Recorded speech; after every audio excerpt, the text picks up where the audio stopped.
Halo semuanya, jumpa lagi dengan gue lagi. Dan kali ini gue mau cerita tentang pengalaman True Story, atau kita bilang segmennya di sini adalah True Story Tuesday, Selasa yang penuh dengan cerita nyata. Dan gue pengen nyeritain tentang pengalaman waktu kecil, waktu 5-6 tahun, itu tepatnya di sekitar Banten ya, di ujung kulon, dimana gue hampir tenggelam. Bisa dibilang hampir tenggelam karena gue selamat. Dan cerita ini berawal dari sebuah perjalanan wisata keluarga. Dan wisata keluarga ini ada ayah, ibu, terus kakak, ya seperti pada umumnya. Dan pada saat itu kita berempat naik mobil hingga sampai di sebuah pelabuhan. Di pelabuhan itu kita sampai di pukul 5 pagi, dan kemudian pada pukul 7 paginya kita berangkat naik kapal untuk kita pergi ke sebuah pulau, memutari. Sebelum sampai ke pulaunya kita juga lihat-lihat pemandangan ya, dimana Taman Nasional Ujung Kulon ini memang bagus kalau bisa dilihat. Kalau kalian pengen lihat ke sana, silahkan. Tempatnya terbuka untuk wisata, dan sayangnya gue nggak bisa lihat badaknya di sana ya, karena mungkin area yang ada badaknya itu sangat ada di dalam, sangat pedalaman begitu ya. Dan naik kapal ini seru ya, soalnya itu salah satu pengalaman pertama naik kapal. Dan kebetulan waktu itu gue disuruh nyetir juga waktu umur 5-6 tahun begitu. Ya unik aja mungkin pengalamannya, bisa nyetir kapal di umur 6 tahun. Melihat pemandangan kiri kanan semuanya hijau, masih asri. Sesekali lihat pohon, ada monyet yang lompat di sana, ataupun ada burung-burung. Baguslah pemandangannya. Dan setelah sekitar 3 jam berpetualang dengan kapal, kita semua mencoba melihat ke sebuah pulau yang cukup mewah ya, bisa dibilang.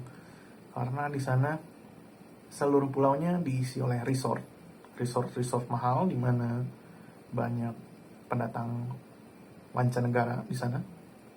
Dan akhirnya kita tidak memutuskan untuk tinggal di situ atau berwisata di sana, karena selain mahal ya, di sana juga sudah penuh.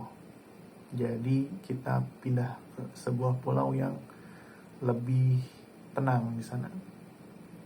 Dan kita sampai, waktu itu jamnya masih siang ke sore, dimana kita bisa berkeliling pulau itu sebelum akhirnya malam menjelang.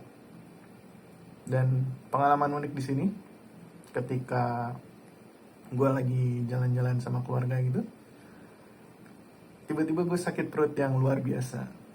Dan ya namanya anak kecil ya, nggak bisa ditahan gitu kan. Akhirnya gue lari ke belakang pohon, terus gue mengeluarkan isi perut gue dari belakang. Ya walaupun diceritain agak-agak geli ya. Udah gitu selesai, akhirnya kita beristirahat malamnya. Gak ada perasaan apa-apa, gak ada yang terjadi di sana waktu sudah malam. Dan pengalaman berikutnya yang agak-agak seru di sini, karena di paginya ketika semua orang sedang tertidur pulas, walaupun itu di jam 9, jam 10 pagi gitu, gue mencoba untuk bermain air di pantai yang memang sangat-sangat dekat dengan villa yang kita tempati waktu itu. Dan ketika itu gue bisa lihat di sebuah dermaga kecil, dimana hanya bisa muat sekitar 2 kapal kecil, 2 kapal bot yang biasa buat mancing, tapi ini biasa dipakai sama para pengantar wisata gitu. Jadi kapal yang gua tumpangi ini ada sekitar 2 anak kapal atau awak kapal, satu kaptennya sama satu yang bantu gitu kan. Nah mereka ini lagi berusaha untuk merawat kapalnya, dibersihin lah atau disikat gitu, dicek ada yang bocor atau enggak, ya seperti maintenance pada umumnya lah ya. Nah gue di situ sendiri, mungkin mereka nggak lihat gue lagi main air gitu di pantai.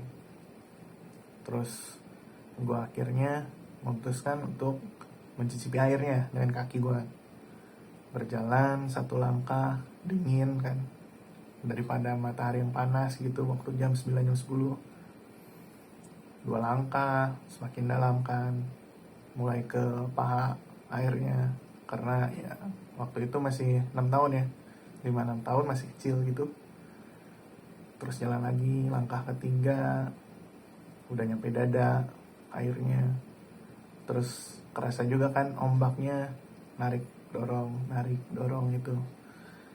Nah langkah keempat, pas gue langkah, gak ada apa-apa, kaki gue nggak nginjek apa-apa nih, nggak ada pasir, nggak ada apa. Ya paniklah di situ akhirnya. Seperti ada tenaga yang menarik gue ke lepas pantai gitu. Jadi gue berusaha dengan sekuat tenaga, dengan ya mendayung-dayungkan kaki dan tangan gitu.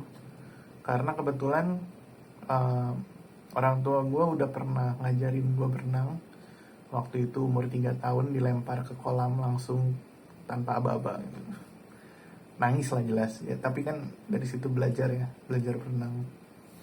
Dan gue mau ceritain dulu, di sini ada 2 jenis tarikan ombak yang ada di pantai. Yang pertama yang umum adalah riptide atau rip current, dimana ini adalah sebuah fenomena di pantai, dimana kalau kalian lihat di pantai suka ada arus yang sangat tenang, gak ada ombaknya, ada ombak juga sedikit, tapi kebanyakan ombak itu masuk ke dalam air yang tenang itu. Nah, perlu diingat, air yang tenang itu berarti kalian tidak boleh berenang di situ. Karena dengan riptide ini, kalian akan dibawa ditarik ke lepas pantai hingga suatu titik tertentu di mana akhirnya kalian bisa menepi. Jadi perlu diingat, ini namanya riptide, gelombang yang terlihat sangat tenang, berwarna biru. Nah, biasanya di situ juga ada petunjuk di mana papan peringatan kalau di tempat ini sering ada riptide. Itu riptide. Yang kedua adalah undertow. Kalau riptide tadi menyamping dan horizontal ya, kurang lebih mundur ke belakang, terus kalian bisa mengikuti arusnya hingga kalian bisa kembali ke pantai.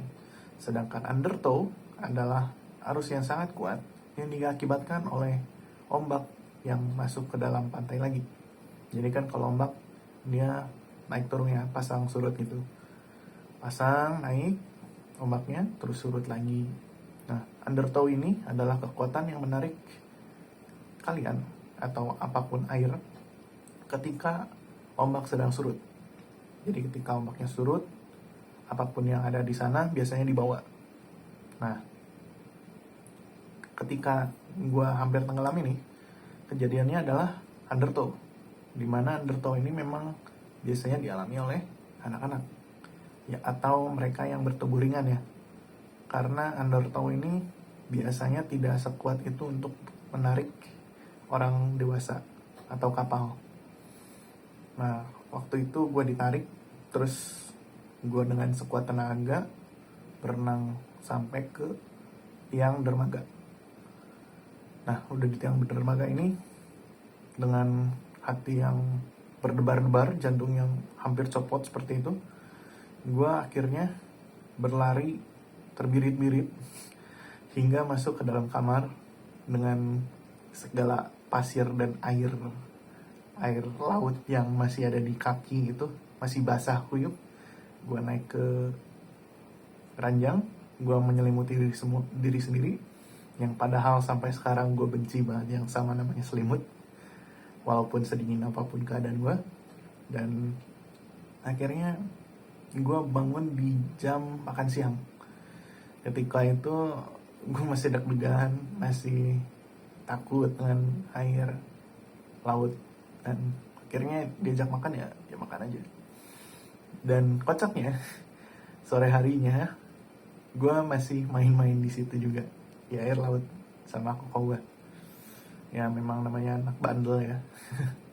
Walaupun hampir tenggelam tapi masih pengen main. Nah, cerita unik berlanjut ketika sudah pulang dari pulau itu, dimana keluarga gue memutuskan untuk pergi ke Pelabuhan Ratu dan menginap di hotel yang katanya ditinggali oleh Nyi Roro Kidul di kamar 505 kalau nggak salah ya. Nah, cerita ini gue dapet tuh waktu ya itu di situ di saat yang sama itu. Dan memang pada dasarnya gue memang penasaran dengan segala hal ya. Jadi ceritanya tuh ini setelah bangun pagi di hotel itu sekitar jam 6-an gitu. Dan gue menemukan sebuah selebaran atau kertas A4 yang sudah dilaminating. Di situ tertulis dengan print, dimana itu dituliskan tentang Nyi Roro Kidul. Gue lupa versi lengkapnya karena waktu itu gue memang baca sekilas, terus diajak kakak gue untuk berenang yang memang ada kolam di sana ya. Dan ketika berenang di sana di kolam yang memang cukup luas lah, atau mungkin karena gue masih anak-anak skalanya masih luar biasa besar ya di situ, gue bertemu dengan anak lain yang sedang berenang di sana yang menceritakan tentang Ratu Pantai Selatan ini. Cerita tentang Nyi Roro Kidul bahwa apabila kamu laki-laki dan kamu ditarik ke laut, kamu akan dijadikan suami. Dan ketika kamu perempuan dan kamu ditarik ke dalam laut, kamu akan dijadikan budak di sana. Seketika itu sebenarnya gue nggak terlalu nangkep bahwa apa yang terjadi beberapa hari sebelumnya itu berhubungan ya. Tapi kalau dipikir-pikir sekarang aneh juga ya. Kenapa bisa ada kejadian yang kurang lebih cocok lah, bisa dicocok logikan seperti itu, yang kejadiannya benar-benar nggak terlalu, waktunya nggak terlalu jauh, sekitar selang 2 hari itu. Dan gue mulai bingung juga apakah emang bener itu ceritanya. Tapi yang pasti gue nggak pernah masuk ke dalam kamar 505 itu. Gue cuma dengar ceritanya dari bocah juga yang tadi ikutan berenang. Ya itu sih mungkin ceritanya. Jadi pelajaran yang bisa kita ambil, kalau kalian punya anak dan anaknya ikut bermain di pantai, kalian harus jaga. Gue beruntung aja mungkin karena gue pernah diajarin berenang waktu masih umur 3 tahun, 2-3 tahun gitu. Jadi secara di alam bawah sadar gue bisa menyelamatkan diri gue sendiri. Tapi kisahnya bakal lain kalau ombaknya lebih besar atau ternyata itu adalah riptide, bukan undertow. Sekian aja cerita dari gue. Terima kasih.